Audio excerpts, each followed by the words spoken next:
اعوذ باللہ من الشیطان الرجیم، بسم اللہ الرحمن الرحیم۔ السلام علیکم ورحمۃ اللہ وبرکاتہ۔ تمام تعریفیں اللہ تبارک و تعالیٰ کے لیے اور درود و سلام ہو محمد مصطفیٰ اور ان کی پاک و طاہر آل پر۔ ناظرین، جیسا کہ معلوم ہے آپ کو، صحیح بخاری اور ابھی امام بخاری کے بارے میں ہماری ویڈیوز جاری ہیں۔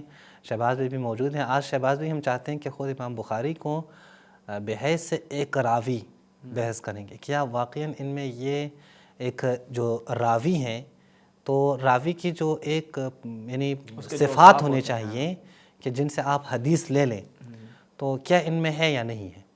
قبل اس کے کہ ہم بیان کریں، ایک موضوع ہے جو خود اہل سنت کے ہاں اور شیعوں کے ہاں یہ چیز موجود ہے، تدلیس کے نام پر۔ اور تدلیس کے اوپر اہل سنت کی باقاعدہ ایک مستقل کتابیں بھی ہیں، طبقات المدلسین میں ابن حجر کی ہیں یا دیگر کی ہیں، کتاب، اور نیز تدلیس کے اوپر کافی سارا جو ہے ان کے کلام موجود ہیں۔ اخو الکذب، جی، میں یہی بیان کرنا چاہتا ہوں کہ پہلے میں تدلیس کے اوپر آپ کو بیان کروں کہ ان کی مذمت کتنی موجود ہے، پھر تدلیس کی تعریف آپ کے سامنے رکھتا ہوں، اور پھر امام عوام کو بخاری کے سمجھ میں بارے آئے نا کہ آپ کہیں امام بخاری مدلس تھے، وہ یہ اعزاز نہ سمجھے عوام اس کو اچھا کہ مدلس تھے، مدلس کا پتہ چلے نا مدلس کیا جی، تھا۔ آپ کو پتہ چلے کہ مدلس کون ہے۔ اور یہ عجیب بات ہے کہ جو حدیث ہے نا کہ انی تارک فیکم خلیفتین، وہ انجینئر نے یہ کہہ کر ٹکرائی تھی کہ اس میں ایک راوی مدلس ہے، جس کے اوپر ہم نے تفصیل سے کلام کیا کہ نہیں، وہ مدلس ہی نہیں ہے۔ اور بالفرض اگر مدلس ہیں تو آپ کے بخاری، ابو ہریرہ، جناب ابو ہریرہ یا اسی طرح دیگر صحابہ، تابعین، تمام کے تمام مدلسین میں آ جاتے ہیں۔ شاید ایک دو بندے مدلسین نہیں ہیں، باقی تمام کے تمام مدلسین ہیں۔ وہ ایک دو بھی تبرکن رکھیں سائڈ پہ، جی جی، وہ بھی ان کا بھی کچھ نکلا اچھا ان سب کی مان لیتے ہیں بات، یعنی یہ سارے مدلس ہیں پھر بھی قبول کر لیتے ہیں، لیکن وہاں پہ قاضی جو مدلس ہیں کہہ رہے ہیں مدلس ہیں، اگرچہ وہ مدلس بھی نہیں ہے، ان کی بات جو تدلیس کہہ کر ٹکرا دیتے ہیں، چونکہ وہ حدیث خود ان کے خلفاء کے خلاف ہے۔ وہ حدیث اگر مان لیں تو پھر کیا اپنے خلفاء کی تعریف کر نہیں پائیں گے، اس لیے خلیفتین کی حدیث کو نقد کرتے ہیں۔ اب پہلے تدلیس کی طرف آتے ہیں۔ یہ کتاب اب دیکھیں، التدلیس فی الحدیث حقیقتہ و اقسامہ و احکامہ و مراتبہ، یہ تدلیس فی الحدیث کتاب ہے۔ کس نے لکھی ہے؟ مسفر نے کتاب یہ لکھی ہے۔ یہ مسفر کون ہے؟ یہ استاد ہے فی قسم السنہ و علومہ، علوم سنہ میں وہ استاد ہیں ریاض یونیورسٹی میں، جامع امام محمد ابن سعود الاسلامیہ۔ یہ اس کے صفحہ نمبر 105 پہ یہ تدلیس کا حکم بیان کرتے ہیں۔ تدلیس کیا ہے؟ شعبہ ابن حجاج کہتے ہیں تدلیس اخو الکذب، جیسا کہ ابھی شہباز بھائی نے کہا کہ یہ کذب کی طرح ہی ہے، کذب ہی ہے تدلیس۔ پھر کہتے ہیں شعبہ ابن حجاج نے کیا کہا ہے؟ لَأَنْ أَزْنِي أَحَبُّ إِلَيَّ مِنْ أَنْ أُدَلِّسَ، میں زنا کروں یہ میرے لیے بہتر ہے اس سے کہ میں جا کے تدلیس کروں۔ یعنی ایک شخص تدلیس کرتا ہے، ایک زنا کرتا ہے۔ شعبہ ابن حجاج کی نظر میں تدلیس کرنے والا زنا کرنے والے سے زیادہ بدتر ہے۔ یہ گناہ اب دیکھیں اتنا بڑا گناہ ہے۔ پھر کہتے ہیں کہ اگر میں آسمان سے زمین کی طرف یعنی میں پھینک دیا جاؤں، گرا دیا جاؤں، احب الی من ان اقول زعم فلان ولم اسمع ذلك الحدیث منه، تدلیس کرنے سے یہ مجھے بہتر ہے کہ مجھے آسمان سے پھینک کر زمین پہ جو ہے وہ گرا دیا جائے۔ پھر کہتے ہیں شعبہ نے دوبارہ کہا ہے کہ التدلیس فی الحدیث اشد من الزنا، تدلیس حدیث میں وہ زنا سے بھی بدتر ہے۔ پھر شعبہ نے کہا ہے کہ آفت التدلیس لہا ضرر کبیر فی الدین، دین میں بہت ہی ضرر ہے تدلیس کا۔ پھر کیا کہتے ہیں؟ وہی اضر من اکل الربا، سود سے زیادہ نقصان دہ چیز یہ ہے کہ آپ تدلیس کریں۔ ایک شخص سود کر رہا ہے اور یہ جو ہے ربا سے زیادہ مضر ہے تدلیس کرنا۔ کہتے ہیں کہ بہت سارے احادیث بھی آئی ہیں کہ اکل الربا جو ہیں وہ اشد من الزنا ہے، وہ زنا سے بدتر ہے، یعنی زنا سے بدتر گناہ سود ہے، سود سے بدتر وہ تدلیس کرنا ہے۔ پھر کہتے ہیں کہ ابو اسامہ نے کہا ہے کہ خرب اللہ بیوت المدلسین، اللہ مدلسین کے گھروں کو برباد کر دیں۔ صحیح بات۔ کہتے ہیں یہ میرے نزدیک یہ کچھ بھی نہیں ہے الا کذابون، یہ کاذب اور جھوٹے ہیں جو تدلیس کرتے ہیں۔ حماد بن زید کہتے ہیں التدلیس کذب، تدلیس کذب، تدلیس کذب ہے، جھوٹ ہے۔ پھر ابن مبارک نے بھی وہی کہا ہے کہ تدلیس کرنے سے بہتر یہ ہے کہ میں آسمان سے پھینک کر زمین پہ گرا دیا جاؤں۔ عبدان کہتے ہیں کہ عبداللہ ابن مبارک کے سامنے ایک شخص کا تذکرہ ہوا کہ وہ تدلیس کرتا ہے، فقال فیہ قولا شدیدا، بہت یعنی سخت کلام کیا ہے ان کے بارے میں۔ بس واضح ہوا کہ تدلیس کرنا جھوٹ ہے، تدلیس کرنا زنا سے بدتر گناہ ہے، تدلیس کرنا دین کے لیے سب سے زیادہ مضر اور ضرر ہے۔ تدلیس کرنا اس کا ضرر جو ہے وہ سود سے بھی زیادہ ہے۔ تدلیس جو کرتے ہیں وہ کذاب ہیں۔ تدلیس کرنے والوں کا گھر اللہ برباد کر دیں۔ یہ تمام کی تمام بات ساری بد دعائیں جو آپ نے دی نا، تیرا ککھ نہ رہے، ہاں، اینڈ یہی تدلیس ہے۔ کہتے کیسے ہیں؟ تدلیس کو اگر ہم ایک لفظ میں بیان کریں، تدلیس کہتے ہیں فراڈ کو، کسی نے فراڈ کرنا ہے۔ لیکن میں پھر بھی اہل سنت کی کتاب سے بیان کرتا ہوں اصطلاحات حدیث۔ بلغوا عنی ولو آیا، یہ کن کی کتاب ہے شہباز بھائی؟ عثیمین صاحب، عثیمین صاحب کی کتاب ہے۔ محمد ترجمہ ہوا بن یہ صالح، یہ عبدالرحمن شاہ۔ پیرزادہ نے اس کا ترجمہ کیا ہے۔ اس کے آپ صفحہ نمبر 38 پہ دیکھیں، تدلیس، یہ نیچے وہ پیرزادہ صاحب کیا کہیں، تدلیس کا مطلب ہے سند میں عیب کو چھپا کر اسے ظاہری طور پر اچھی صورت میں پیش کرنا۔ مدلس کا مقصد ہی سند کے عیب کو چھپانا ہے۔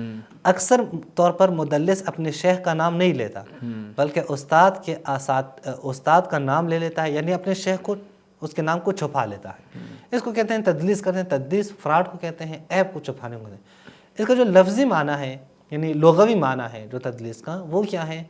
وہ یہ ہے کہ جب آپ بیع و شراء کر رہے ہوں، جب آپ خرید و فروخت کر رہے ہوں، اس میں اگر مثلا کوئی چیز آپ بیچ رہے ہوں، وہ عیب دار ہوں، تو وہ عیب آپ چھپا دیں، اسے نہ بتائیں کہ اس میں یہ عیب ہے۔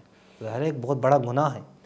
اب سوال یہ ہے، کیا امام بخاری مدلسین میں سے ہیں یا نہیں ہے؟ کیا امام بخاری یہ تدلیس کہ جو جھوٹ کی طرح ہے، جو زنا سے بدتر ہیں، جو اکل ربا سود سے بدتر ہیں، جو کرتا ہے وہ کذاب ہیں، اس کا گھر اللہ برباد کریں، یہ تدلیس خود امام بخاری کرتے ہیں یا نہیں؟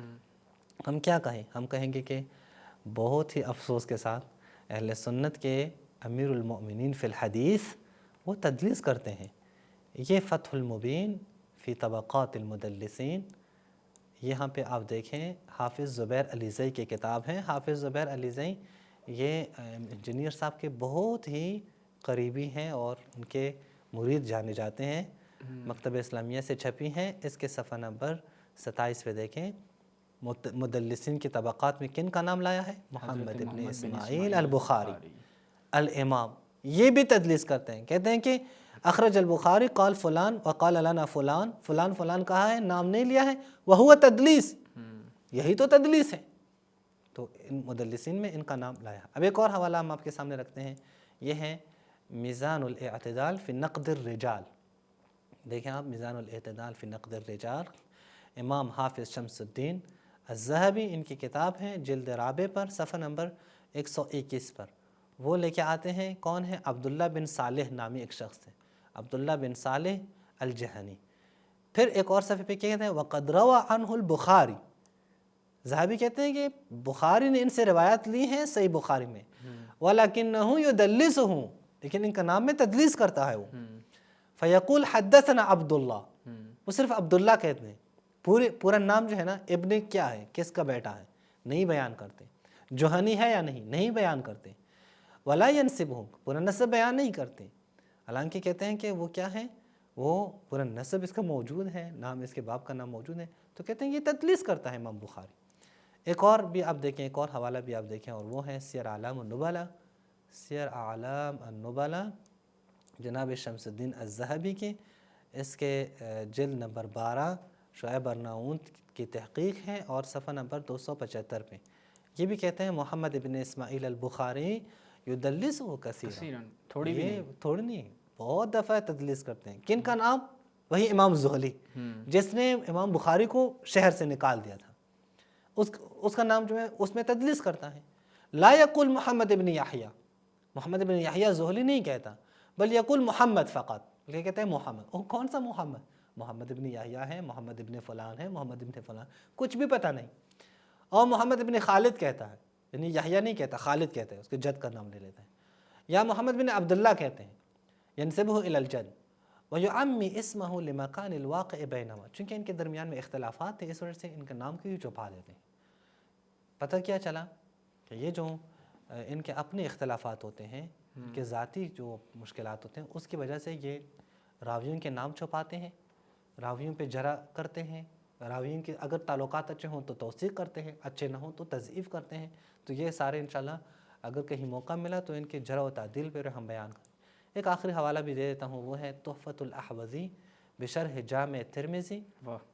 یہ مبارک پوری کی کتاب ہے. یہاں پہ آپ دیکھیں اس کے صفحہ نمبر جلد نمبر 3 صفحہ نمبر 270 پہ آپ دیکھیں کہ یہ محمد ابن یحییٰ نشاپوری یہی شخص روا عنہ البخاری ویدلسہ، بخاری نے ان سے روایات لی ہیں لیکن ان کے نام میں تدلیس کرتا ہے، وہ ایک مدلس راوی ہے.